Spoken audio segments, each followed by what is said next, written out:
എത്രത്തോളം നാടകീയവും സാഹസികവുമായിരുന്നു എന്ന് നമുക്ക് ഈ ദൃശ്യങ്ങൾ കണ്ടാൽ തന്നെ വ്യക്തമാവും.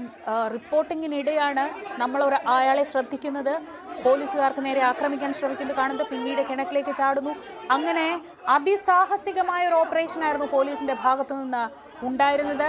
കാണുമ്പോൾ ദുർബലനെന്ന് നമുക്ക് തോന്നുമെങ്കിലും വളരെ കൃത്യമായ ആസൂത്രണം ആ ജയിൽ ചാടുന്നതിൽ ഉണ്ടായിരുന്നു എന്നത് ഉറപ്പാണ്. ശരീരഭാരം കുറയ്ക്കുന്നത് അടക്കമുള്ള കാര്യങ്ങളിൽ അത്രത്തോളം ആസൂത്രണത്തോടെയാണ് ഇങ്ങനെ ഒരു ജയിൽ ചാട്ടം ഉണ്ടായിട്ടുള്ളത് എന്ന കാര്യത്തിൽ യാതൊരു സംശയവുമില്ല. കിരൺ ബാബു കൂടി ചേരുന്നുണ്ട് വിവരങ്ങളുമായി. കിരൺ, പുറം ലോകം കാണരുത് എന്ന് ഉത്തരവിട്ടുകൊണ്ട് ജയിലിലേക്ക് അയച്ച കൊടും കുറ്റവാളി കണ്ണൂർ സെൻട്രൽ ജയിൽ പോലൊരു ജയിലിൽ നിന്ന്, അതീവ സുരക്ഷാ സെല്ലിൽ നിന്ന് പുറത്തു കടക്കുക എന്ന് പറയുന്നത് അവിശ്വസനീയം എന്നല്ലാതെ ഒരു വാക്ക് അതിനെ വിശേഷിപ്പിക്കാനൊക്കെ വലിയ ബുദ്ധിമുട്ടാണ്. ഇതിപ്പോൾ നമ്മൾ രാഷ്ട്രീയമായി തന്നെ വലിയൊരു ആയുധമായി മാറുന്നതാണ് ഈ മണിക്കൂറുകളിൽ തന്നെ കാണുന്നത്. ഈ ഒരു ജയിൽ ചാട്ടവും അതുണ്ടാക്കുന്ന പ്രതിഫലനങ്ങളും എന്തൊക്കെയായിരിക്കും? ശ്രീജ, ജയിൽ അധികൃതരുടെ ഭാഗത്തു നിന്ന് അതീവ ഗുരുതരമായ വീഴ്ച ഉണ്ടായി എന്നത് വളരെ വ്യക്തമാണ്. കാരണം ഇത് ഇനി ജയിലിൽ നിന്ന് ഏതെങ്കിലും ഉദ്യോഗസ്ഥരുടെ സഹായം അല്ലെങ്കിൽ മറ്റ് തടവുകാരുടെ സഹായം ഈ ഗോവിന്ദചാമിക്ക് ലഭ്യമായോ എന്നതിൽ മാത്രമാണ് സംശയവും അന്വേഷണവും ആവശ്യമായിട്ടുള്ളത്.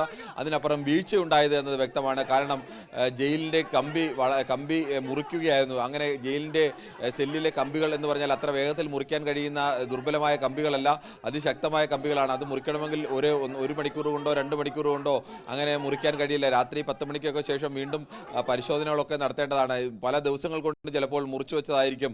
അത് പിന്നീട് മുറിച്ചു വെച്ച ഭാഗങ്ങളൊക്കെ കൃത്യമായ പരിശോധനയൊന്നും ഉണ്ടായി കാണില്ല. അതിനുശേഷമാണ് മുറിച്ച് പുറത്തു കടന്നു. അതിനുശേഷം പിന്നീട് വീണ്ടും ഒരു കമ്പി വേലിയൂറി മറികടക്കേണ്ടതുണ്ടായിരുന്നു, അതും മറികടന്നു. അതിനുശേഷം വീണ്ടും പിന്നീട് കുറേയേറെ ദൂരം നടക്കേണ്ടതുണ്ട് ഈ മതിലിലേക്ക്. ആ ദൂരമൊക്കെ നടന്നു തന്നെയാണ് പോയത്. അവിടെ എത്തി അവിടെ നിന്ന് ആ ചെറിയ മതിൽ ചാടുന്നു. അത് ഒരു വെള്ളം നിറയ്ക്കുന്ന വീപ്പ എടുത്ത് ഉപയോഗിച്ചുകൊണ്ട് ആ വീപ്പയ്ക്ക് മുകളിൽ കയറി നിന്നാണ് മതിൽ ചാടിയത് എന്നാണ് കരുതപ്പെടുന്നത്. ഇതെല്ലാം ജയിൽ അധികൃതർ കൂടി പറയുന്ന വെർഷനാണ്. അവർ പറയുന്ന വെർഷൻ എന്തായാലും നമുക്ക് പൂർണ്ണമായും വിശ്വസിക്കാൻ കഴിയില്ല എന്നുള്ള യാഥാർത്ഥ്യം കൂടിയുണ്ട്. അതിനുശേഷം പുറത്തു വരുന്നു. പിന്നീടാണ് 7 മീറ്റർ പൊക്കമുള്ള രണ്ടാമത്തെ മതിൽ നിൽക്കുന്നത്. ആ 7 മീറ്റർ പൊക്കമുള്ള മതിലിൽ 1.5 മീറ്റർ പൊക്കത്തിലാണ് വൈദ്യുത ഫെൻസിംഗ് ഉള്ളത്. ഈ 7 മീറ്റർ പൊക്കമുള്ള മതിൽ ഒരാൾക്ക് കയറണമെങ്കിൽ അതിന് പ്രത്യേകിച്ച് ഒരു കൈ മാത്രമുള്ള ഒരാളാണ്. ഇപ്പോൾ ജയിൽ അധികൃതർ അനധികൃതമായി പറയുന്നത് ഈ ഷീറ്റ് ഉണ്ടായിരുന്നത് ചുരുട്ടി കയറ് പോലെയാക്കി അത് എറിഞ്ഞു മുകളിൽ പിടിപ്പിച്ചു. ആ പിടിപ്പിച്ച ഷീറ്റിൽ കയറി എന്നൊക്കെയാണ്. ഇതൊക്കെ എത്രത്തോളം വിശ്വസിക്കാൻ കഴിയുമെന്നുള്ള സംശയമൊക്കെ ഉണ്ട്. എന്തായാലും ആ മതിൽ കയറി എന്നത് യാഥാർത്ഥ്യമാണ്. അതിന് മുകളിൽ ഉണ്ടായിരുന്ന വൈദ്യുതി ഫെൻസിങ്ങിൽ വൈദ്യുതി ഇല്ലായിരുന്നു എന്നത് കൃത്യമായി നേരത്തെ തന്നെ വൈദ്യുതി ഇല്ലായിരുന്നു, തകരാറുണ്ടായിരുന്നു എന്ന് പറയപ്പെടുന്നു. അതല്ല, ഇത് ഓഫ് ചെയ്തതാണ് എന്ന് പറയപ്പെടുന്നു. ഓഫ് ചെയ്താണെങ്കിൽ ആര് ഓഫ് ചെയ്തു? ഇനി ഗോവിന്ദചാമി തന്നെയാണ് ഓഫ് ചെയ്തെങ്കിൽ അങ്ങനെ ഓഫ് ചെയ്യാൻ കഴിയുന്ന രീതിയിലേക്കാണ് അവിടെ ഈ സംവിധാനങ്ങൾ ഒരുക്കിയിരുന്നത്.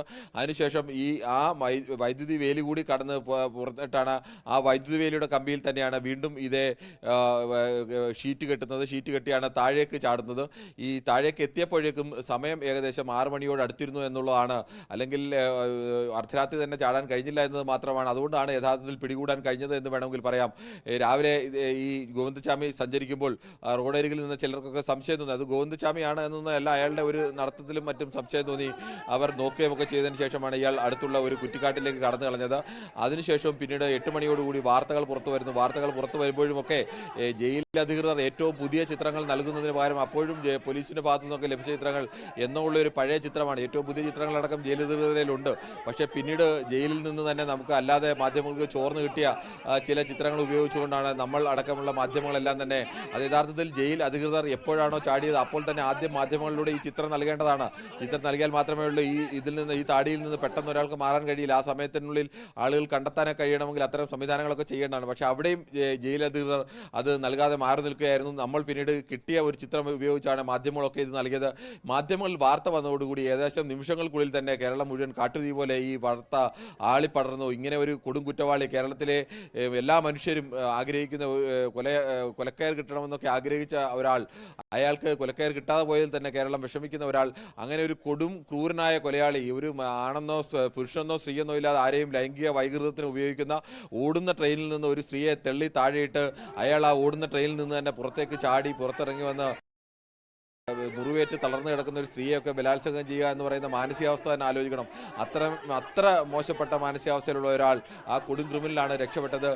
ആകെ കണ്ണൂരുകാരാകെ തിരച്ചിലിന് ഇറങ്ങി, ജനങ്ങളൊക്കെ തിരച്ചിലിന് ഇറങ്ങി. അതിനിടയിലാണ് 9:15 കേരളത്തിലെ എല്ലാ ചാനലുകളിലും ഇയാളുടെ വാർത്ത തുടർച്ചയായി പോയിക്കൊണ്ടിരിക്കുന്ന സമയത്താണ് രാവിലെ കണ്ട കറുത്ത ഷർട്ട് മാറ്റി മറ്റൊരു വെള്ള ഷർട്ട് ഇട്ടുകൊണ്ട് 9:15 അയാൾ തലയിൽ ഒരു ചാക്കുകെട്ടുമായി ആ ചാക്കുകെട്ടിനുള്ളിലേക്ക് ചാക്കുകെട്ട് ഒരാൾ പിടിച്ചിരിക്കുന്നു എന്ന മട്ടിലേക്ക് കൈ ചാക്കുകെട്ടിനുള്ളിലേക്ക് തിരികെ വെച്ചിരിക്കുകയാണ്. ഗോവിന്ദചാമി കൃത്യമായിട്ട് അറിയാം. ഗോവിന്ദചാമിയെ തിരിച്ചറിയാനുള്ള ഏക മാർഗം ഈ കൈ ഇല്ല എന്നുള്ള, ഇടത്തെ കൈ ഇല്ല എന്നത് മാത്രമാണ്.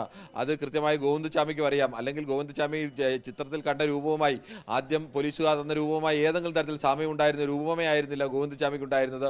ആ കൈയില്ലാത്തതിൽ നിന്നാണ് മനസ്സിലാക്കുക. ഒരാൾക്ക് സ്കൂട്ടറിൽ വന്ന ഒരാൾക്ക് സംശയം തോന്നി ഇത് ഗോവിന്ദചാമി അല്ലേ എന്ന്. അയാൾ അതിനുശേഷം വന്ന ഒരാളോട്, കടക്കാരനോട് പറഞ്ഞു ഇത് ഗോവിന്ദചാമി അല്ല. അവർ രണ്ടുപേരും കൂടി ഇയാളുടെ പുറകെ ചെന്നിട്ട് എടാ ഗോവിന്ദചാമി എന്ന് വിളിച്ചു. അപ്പോഴേക്കും ഇയാൾ ഓടി, ഒരു മതിൽ ചാടി അകത്തേക്ക് ഓടി. ഇവരും സ്വാഭാവികമായും ഗോവിന്ദചാമിയെ പോലാടെ പുറകെയൊക്കെ ഓടാൻ പിടിക്കുക എന്ന് പറഞ്ഞാൽ അതിനുള്ള പ്രയാസമുണ്ട്. അയാൾ ഏത് തരത്തിലും ആക്രമിക്കാനൊക്കെ സാധ്യതയുള്ളതാണ്.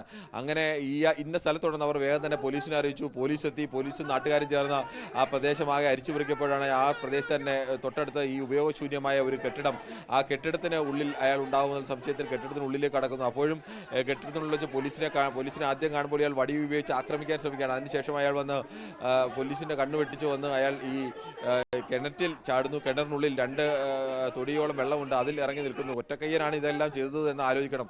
അതിനുശേഷം പോലീസുകാർ കാണുന്നു. പോലീസുകാർ അവിടെ നിന്ന് ഇരുട്ടത്തൊക്കെ ഒരു ഉപയോഗശൂന്യമായ കിണറിനുള്ളിൽ ഒരാൾ നിന്ന് കഴിഞ്ഞാൽ അതിനിടയിൽ ഉടുപ്പ് അയാൾ ഊരി കളഞ്ഞിരുന്നു. ഉടുപ്പ് ഒക്കെ താഴെ ചെന്നാൽ കാണാൻ എളുപ്പം സാധ്യതയുണ്ട് എന്ന് കണക്കാക്കിയാൽ കാണാം. അയാൾ ഉടുപ്പ് ഊരി കളഞ്ഞിരുന്നു. അതിനുശേഷമാണ് അയാൾ അവിടെ ഇറങ്ങി നിന്നത്. പോലീസുകാർ എന്തായാലും കാണുകയും ഒരു കയറിട്ട് കൊടുക്കുമ്പോൾ ആ കയറിൽ ഒറ്റ കയ്യിൽ പിടിച്ച് അയാൾക്ക് മുകളിലേക്ക് കയറി വരാൻ കഴിയുന്നുണ്ട്. അത് അയാളുടെ ആരോഗ്യത്തിൻ്റെ ഒരു ലക്ഷണം കൂടിയാണ്. ഒരു കൈ മാത്രം പിടിച്ചുകൊണ്ട് ഒരാൾ കയറിട്ട് ഒരു 1-2 ആൾ താഴ്ചയുള്ള കയറിന് താഴ്ചയിൽ നിന്ന് ഒരാൾക്ക് കയറി വരാൻ കഴിയുക എന്ന് പറഞ്ഞാൽ അയാൾക്ക് ആ മട്ടിൽ അയാൾക്ക് പരിശീലനമോ അല്ലെങ്കിൽ ആരോഗ്യമൊക്കെ ഉണ്ടായിരുന്ന ഒരാൾ ആണ് എന്ന് കൂടി മനസ്സിലാക്കണം. അങ്ങനെയാണ് ഗോവിന്ദചാമിയെ പിടികൂടിയത്. എന്ത് പറഞ്ഞാലും കേരളത്തിൻ്റെ ജയിൽ വകുപ്പിനെ സംബന്ധിച്ച്, ജയിൽ അധികൃതരെ സംബന്ധിച്ച് വലിയ വീഴ്ചയാണ് ഉണ്ടായിരിക്കുന്നത്. അത് ഏതെങ്കിലും ഒരു ജയിൽ വാർഡൻ്റെ ആ സമയത്ത് നിൽക്കേണ്ട ഒരാളുടെ മാത്രം പിഴവല്ല, ഗുരുതരമായ പിഴവ് കണ്ണൂർ സെൻട്രൽ ജയിലിനെ സംബന്ധിച്ചുണ്ട്. അതിൻ്റെ തെളിവാണ് ഒരാൾക്ക് ഇത്ര ആസൂത്രിതമായി, അതും ആ ജയിലിലെ തന്നെ, ജയിലിനുള്ള ജയിലാണ് യഥാർത്ഥത്തിൽ ഈ 10 നമ്പർ സെൽ എന്ന് പറയുന്നത്. ആ സെല്ലുകൾ മറികടന്നുകൊണ്ട് ഒരാൾക്ക് പുറത്ത് കടക്കാൻ കഴിഞ്ഞു. പുറത്ത് ആരെങ്കിലും വാഹനവുമായി കാത്തു നിന്നിരുന്നെങ്കിൽ, അങ്ങനെ ഒരു സംവിധാനത്തിലേക്ക് എത്താൻ കഴിഞ്ഞിരുന്നെങ്കിൽ ചിലപ്പോൾ ഗോവിന്ദചാമി എന്ന കൊടും ക്രിമിനൽ ചിലപ്പോൾ കേരളത്തിൽ നിന്ന് ആത്യന്തികമായി രക്ഷപ്പെടുന്ന അവസ്ഥ പോലും ഉണ്ടാകുമായിരുന്നു. ഒരു തരത്തിൽ പറഞ്ഞാൽ കേരളത്തിലെ മാധ്യമങ്ങളും ജനങ്ങളും ഉണർന്നു നിന്നതുകൊണ്ടാണ് ഗോവിന്ദചാമിയെ ഇപ്പോൾ പിടികൂടാൻ കഴിഞ്ഞത്.